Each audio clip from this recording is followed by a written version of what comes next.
من يهده الله فلا مضل له ومن يضلل فلا هادي له وأشهد أن لا إله إلا الله وحده لا شريك له وأشهد أن محمدا عبده ورسوله صلى الله عليه وعلى آله وصحبه أجمعين.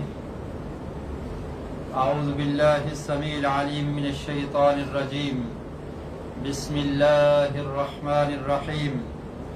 وَلَقَدْ ذَرَأْنَا لِجَهَنَّمَ كَثِيرًا مِنَ الْجِنِّ وَالْإِنسِ لَهُمْ قُلُوبٌ لَا يَفْقَهُونَ بِهَا وَلَهُمْ أَعْيُنٌ لَا يُبْصِرُونَ بِهَا وَلَهُمْ آذَانٌ لَا يَسْمَعُونَ بِهَا أُولَئِكَ كَالْأَنْعَامِ بَلْ هُمْ أَضَلُّ أُولَئِكَ هُمُ الْغَافِلُونَ. أما بعد فإن خير الحديث كتاب الله وخير الهدي هدي محمد صلى الله عليه وسلم وشر الأمور محدثاتها وكل محدثة بدعة وكل بدعة ضلالة وكل ضلالة في النار. اللہ رب العالمین نے انسان کی تخلیق کی، انسان کو خوبصورت ڈھانچے میں پیدا کیا ہے.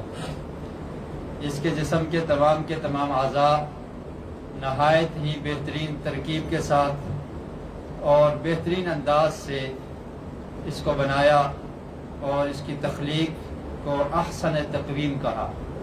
قرآن مجید میں اللہ رب العالمین نے سورہ 3 میں فرمایا لَقَدْ خَلَقْنَا الْإِنسَانَ فِي أَحْسَنِ تَقْوِيمٍ، کہ ہم نے انسان کو بہترین انداز سے اور بہترین اس کی جو ترکیب ہے اور بہترین شکل و صورت میں پیدا کیا ہے. انسان کے جسم میں ایک عضو جس کو دل کہا جاتا ہے، یہ نہایت اہمیت کا حامل ہے، اور یہ دل ایسی چیز ہے یا ایسا عضو ہے کہ اگر یہ درست ہو جائے تو انسان کا پورا جسم درست ہو جاتا ہے. اور اگر اس دل میں کوئی خرابی ہو، ٹیڑھ پن ہو، یا اس پر مہر لگ جائے یا اس پر پردہ پڑ جائے، جیسا کہ قرآن مجید میں اللہ رب العالمین نے ان تمام چیزوں کا ذکر کیا ہے، تو پھر انسان کا جسم بھی صحیح اور سیدھا نہیں رہ سکتا. اس عضو کی خاص اہمیت ہے، اور نبی کریم صلی اللہ علیہ وسلم کا ارشاد ہے، صحیح البخاری کی حدیث ہے، آپ نے ارشاد فرمایا کہ جسم میں ایک ایسا عضو ہے کہ اگر وہ سیدھا ہو جائے، اذا صلحت صلح الجسد کلہ، کہ جسم میں ایک ایسا عضو ہے، مضغہ اس کو کہا گیا کہ ان فی الجسد مضغۃ، کہ جسم میں ایک ایسا ٹکڑا ہے اذا صلحت صلح الجسد کلہ، کہ اگر وہ درست ہو جائے تو انسان کا پورا جسم درست ہو جاتا ہے. وَإِذَا فَسَدَتْ فَسَدَ الْجَسَدُ كُلُّهُ، اور اگر وہ خراب ہو جائے تو انسان کا پورا جسم خراب ہو جاتا ہے. الا وہی القلب، اور فرمایا کہ یاد رکھو وہ دل ہے. اگر دل درست ہے تو انسان کا جسم درست رہے گا، اور اگر دل میں کوئی خرابی ہے تو پھر انسان کا جسم صحیح نہیں رہ سکتا. دنیاوی اعتبار سے بھی، اگر صحت کے اعتبار سے بھی دیکھا جائے تو اس کی بڑی اہمیت ہے کہ انسان کو اگر دل کا مرض ہے تو پھر اس کا جسم زیادہ دیر تندرست نہیں رہ سکتا، اس کے جسم میں بیماریاں آ جائیں گی اور اس کا جسم کمزور ہوتا چلا جائے گا. اور اسی طرح روحانی اعتبار سے کہ اگر انسان روحانی اعتبار سے اس کا دل روشن ہے، دل میں ایمان ہے، دل میں اللہ کی محبت ہے، دل میں اللہ کی اطاعت اور بندگی کا جذبہ ہے، تو پھر اس کا جسم روحانی اعتبار سے بھی تندرست رہتا ہے. اسے نیکی کا شوق ہوگا، اسے اچھا کام کرنے کا اس کے اندر جذبہ پایا جائے گا. اور اگر اس کا دل مردہ ہو چکا ہے یا دل پر زنگ لگ چکا ہے یا دل میں ٹیڑھ پن آ گیا ہے تو پھر اس کا جسم سیدھا نہیں رہ سکتا. اور اللہ رب العالمین نے قرآن مجید میں جہنمیوں کے بارے میں یہ ارشاد فرمایا کہ اللہ تعالیٰ نے کچھ لوگوں کو اس لیے بنایا ہے، جن ہیں اور انس ہیں، ان کو اللہ تعالیٰ نے جہنم کے لیے تیار کیا ہے، وہ جہنمی ہیں.